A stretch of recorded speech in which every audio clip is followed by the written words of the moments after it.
সকলে কেমন আছো? আজকে একটি ছোট্ট ভিডিও নিয়ে চলে এসেছি পেইন্ট 3D সফটওয়্যারের উপর। তো ভিডিওটি শুরু করার আগে তোমাদের কাছে অনুরোধ অবশ্যই চ্যানেলটি সাবস্ক্রাইব করবে যাতে করে পরবর্তী ভিডিওগুলো তোমরা সহজেই পেতে পারো এবং ভিডিওটি ভালো লাগলে অবশ্যই লাইক করবে।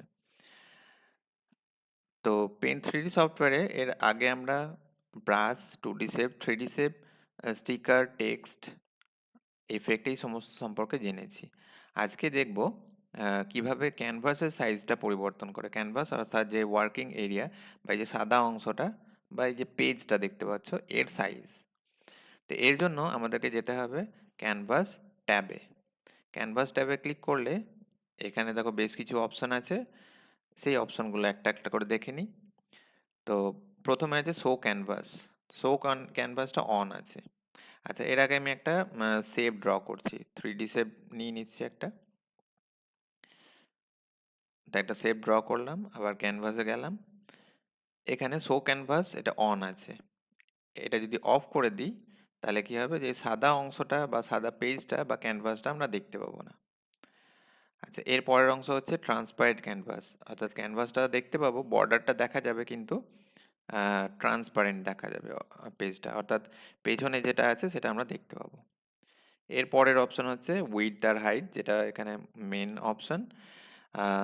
এখান থেকে আমরা এই যে ক্যানভাসটা আছে ক্যানভাসের সাইজটা পরিবর্তন করতে পারি, অর্থাৎ হাইট এবং উইডথটা পরিবর্তন করতে পারি। তো এখানে পিক্সেলে ইউনিটটা দেওয়া আছে, এবার যদি আমরা মনে করি তাহলে ইউনিটটাকে চেঞ্জ করতে পারি। তো এখানে দেখো পিক্সেলের মধ্যে পরে আগে আছে পার্সেন্ট। তো পার্সেন্ট অথবা পিক্সেল দেখো দুটোর মধ্যে একটা চুজ করতে পারি। আচ্ছা, তারপরে কয়েকটা বাটন দিয়েছে। একটা হচ্ছে রোটেট লেফট, অর্থাৎ এটাই ক্লিক করলে পরে ক্যানভাসটা লেফট সাইডে রোটেট হয়ে যাবে, অর্থাৎ যেটা হাইটটা কম ছিল উইডথটা বেশি ছিল তার উল্টোটা হয়ে যাবে। আবার রাইট সাইডে যদি রোটেট করি এরকম হবে, তাহলে ক্যানভাসটা রোটেট করলে দেখো ইমেজটা কিন্তু রোটেট হচ্ছে না।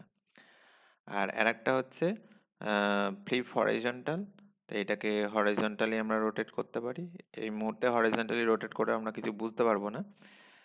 তো আমি ব্রাশে করে কিছু একটা ড্র করছি, একটা মার্ক করছি ধরো।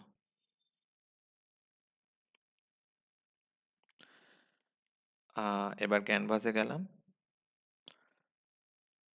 এখান থেকে ফ্লিপ হরাইজনটা এটা চুজ করলাম। তার দেখো যে ব্যাকগ্রাউন্ডে যে ড্রয়িংটা করেছিলাম ব্রাশ ইউজ করে সেটা বাঁ দিকে ড্র করেছিলাম, ডান দিকে চলে এলো। আবার আর একবার ক্লিক করলে সেটা আগের অবস্থায় চলে আসবে। আর এটা হচ্ছে ফ্লিপ ভার্টিক্যাল, অর্থাৎ ওপর নিচে যদি রোটেট করতে চাই, যেমন এখন একবার ক্লিক করলে পরে ওপরের অংশটা নিচে চলে এলো আর নিচের অংশটা ওপরে চলে গেল। আবার আর একবার ক্লিক করলে নর্মাল অবস্থায় পৌঁছাবে। তো আশা করি বুঝতে পারলে। তো আজকের ভিডিওটা এই পর্যন্তই। ভিডিওটি দেখার জন্য সকলকে ধন্যবাদ।